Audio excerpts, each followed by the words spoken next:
Supporter. अनुराग भदौरिया जी, आपके पास आ रहा हूँ। और अब तो मैंने ऑन एयर बिना आपके दिए बोल दिया, अब तो यार एक वो काला खट्टा जो गोला बना रहे थे अब तो भेजवा देना। अनुराग भदौरिया जी, अनंत विजय जी ने ऐसे बोल दिया, इतना मैं आपका फेवर करता हूँ। बताइए ऐश्वर्या जी, रोज कुछ ना कुछ खेत से काटते हैं आप, कुछ ऑर्गेनिक का जमाना चल रहा है, कुछ ऑर्गेनिक भिजवाई देना है। वो उनका प्यार, बोलिए, वो अनंत जी को भी लाइए। वो उनका प्यार है और सबका आपसी प्यार है।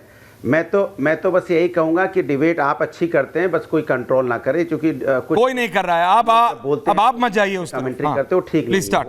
हाँ ठीक नहीं, अब मैं बता रहा हूँ आपको, हमने नाम नहीं लिया किसी का। दूसरी बात ये है, भारतीय जनता पार्टी के साथ समस्या अभी हो गई है कि मैंने बोला भारतीय जनता पार्टी हार गई, मतलब भारतीय जनता पार्टी हारी है ना 240। अब एनडीए है, अब बीजेपी नहीं है।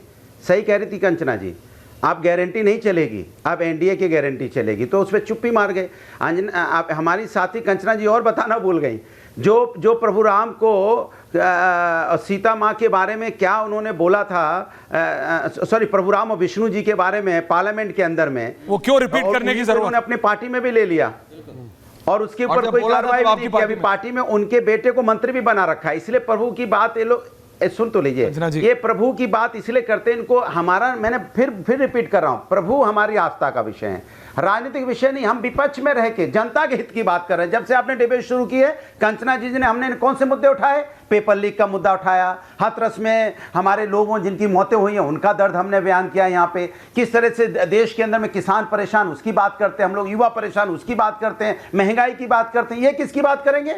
ये प्रभु राम की राजनीति के रूप से बात करते हैं। अरे भैया, वो मेरे आस्था का विषय, उनके बच्चों के बारे में बात होती ही नहीं है।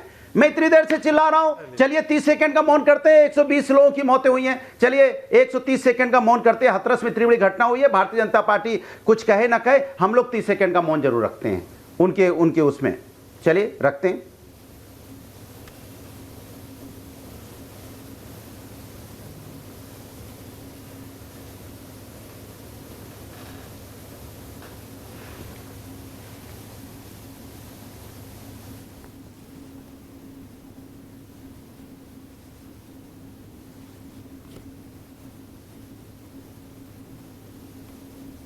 जी अनुराग जी 30 सेकंड्स हो गया, 30 सेकंड नहीं अच्छा बोलने का अवसर दीजिए। आ रहा हूं, कमिंग पे बोलने दीजिए। 10 more seconds and coming back to you। हां, जब मैंने आंख बंद की, सुनिए, जब आंख बंद की, एक मिनट, जब मैंने आंख बंद की तो 120-123 लोग जिनकी मौतें हुई ना, मैं आपसे वही कह रहा था, बिलखती हुई माँ देख रही थी मुझे, किसी का पति बिलखता हुआ देख रहा था, किसी का बेटा, किसी की बहन, प्लीज ये मौतें हुई हैं। दे रहा हूं। और हम उस पे कहां लेके जा रहे हैं कि यहां हुआ वहां हुआ, हर जगह जहां हुआ गलत हुआ। लेकिन हर जगह अगर गलत हुआ है तो हाथरस में जो हुआ वो गलत हुआ।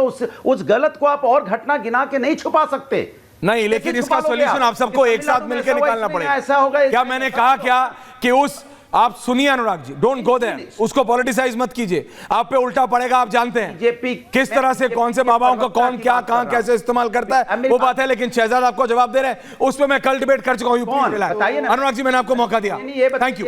शहजाद आपको जवाब दे रहे हैं। नहीं, फिर मैं दूसरी जगह चला जाऊंगा। मैंने आपको बराबर का टाइम दिया। शहजाद आप जवाब दे रहे हैं, आपके पास भी बहुत लोग बीजेपी। अनंत जी आ रहा हूं, शहजाद आपको जवाब दे रहे हैं, हर तरफ है, हमारे हर तरफ। Thank you Shahzad. लेकिन जब राजनेता बोलते हैं ना, लोग जाते हैं कि आपकी वजह से बादल हट गया, उसका लाखों करोड़ों फॉलोअर होते हैं, सोचिए क्या कह रहे हैं। थैंक यू शहजाद, जवाब दे रहे हैं, शहजाद जवाब दे रहे हैं, थैंक यू। आपके दर्शकों ने देखा होगा कि 30 सेकंड नहीं, मैं तो 40 सेकंड कुछ नहीं बोला, हाथरस के लिए मौन रहा। परंतु पता है, हाथरस केवल एक हादसा है, हादसे होते रहते। किसने कहा? राम गोपाल यादव। और आज उदित राज का बयान है कि जो पीड़ित आए थे वो अंधभक्त थे और वो डिजर्व करते थे ऐसे मरना।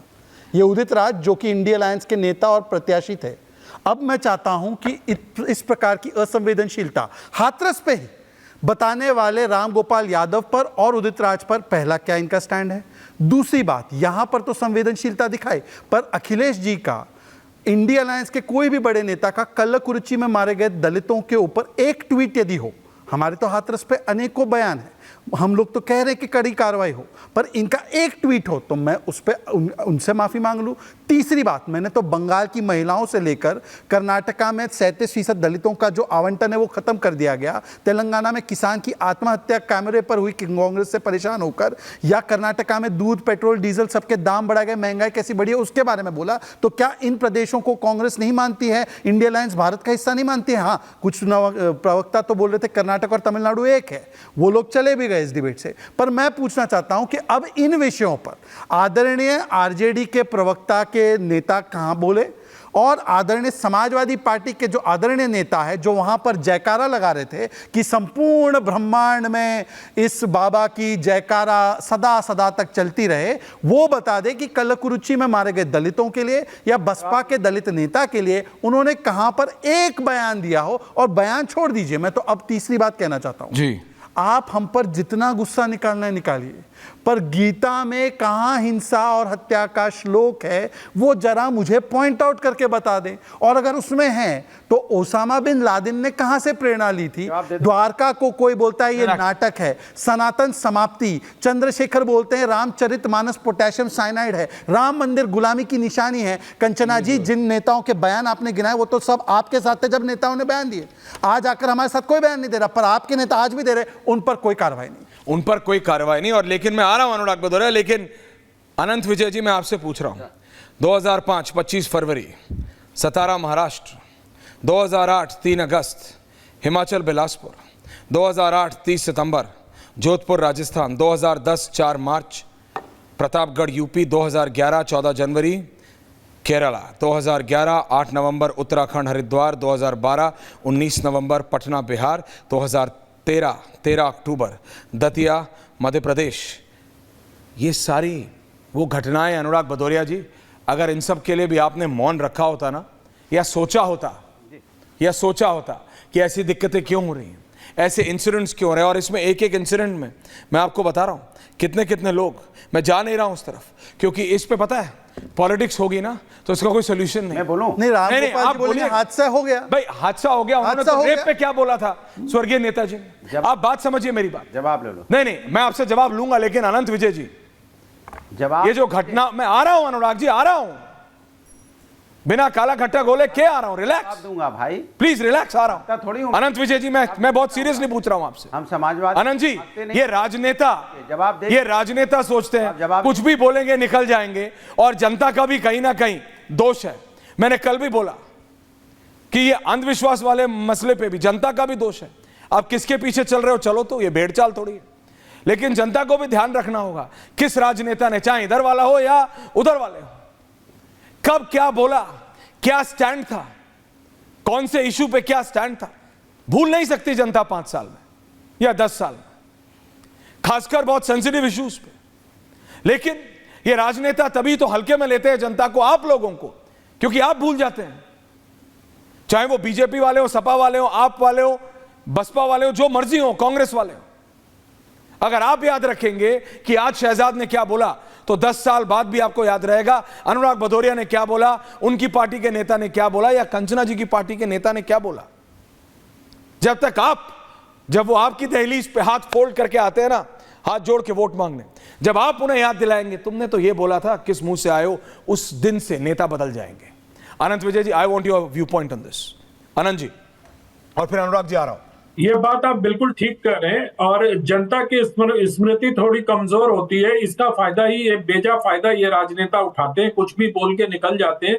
संसद भवन में अभी एक सज्जन कह रहे थे कि राहुल गांधी ने हिंदुओं को नहीं बोला था, आप उठा के देख लीजिए, पहला बयान उन्होंने हिंदुओं को हिंसक बोला, उसके बाद जब प्रधानमंत्री ने खड़े होकर इंटरवीन किया तो उनको लगा कि कुछ गलती हो गई हमसे, वो तुरंत उस पर रिएक्ट किए और उसके बाद उन्होंने पलटी मारी। तो ये तो कांग्रेस पार्टी तो हिंदुओं के खिलाफ, अच्छा कांग्रेस पार्टी बड़े पाठ पढ़ाती है कि इसका हिंदुत्व, उसका हिंदुत्व, उसका हिंदुत्व, क्या कभी इस्लाम के बारे में ऐसी बात होती है कि आतंकवादियों का इस्लाम है, ये लिबरल इस्लाम है, ये उसका इस्लाम है? नहीं होती, क्योंकि वहां सर तन से जुदा हो जाएगा आपका। तो मैं सिर्फ ये कहना चाहता हूं कि हिंदू धर्म की सबसे बड़ी खूबी उसकी सहिष्णुता है। उसको हिंसक बताकर जिस प्रकार की राजनीति की जा रही है, और मुझे लगता है कि हिंदुओं में भी वो बात याद रखने की क्षमता नहीं है। वो फिर जाति पात में फंस जाते हैं कि ये भूमियार हैं, ये राजपूत हैं, ये ठाकुर हैं, ये कुर्मी हैं, ये कोयरी हैं, ये यादव हैं, ये फलाने अलाने ढकाने। अरे राष्ट्रीय भारतीय राष्ट्रीयता के बारे में ही सोच लो। तो ये बात आपने बिल्कुल सही कही कि हिंदुओं में, खास तौर पर भारतीयों में, हिंदुओं में जो है वो याद रखने की क्षमता का ह्रास होता चला जा रहा है लगातार। और अपने स्वभाव के कारण आज इस प्रकार की बात है कि कोई आंख उठा के कहता है कि राम मंदिर का आंदोलन खत्म हो गया। राम मंदिर कोई आंदोलन था क्या? वो जनता की आस्था का प्रकटीकरण था। राम मंदिर आंदोलन कभी नहीं था।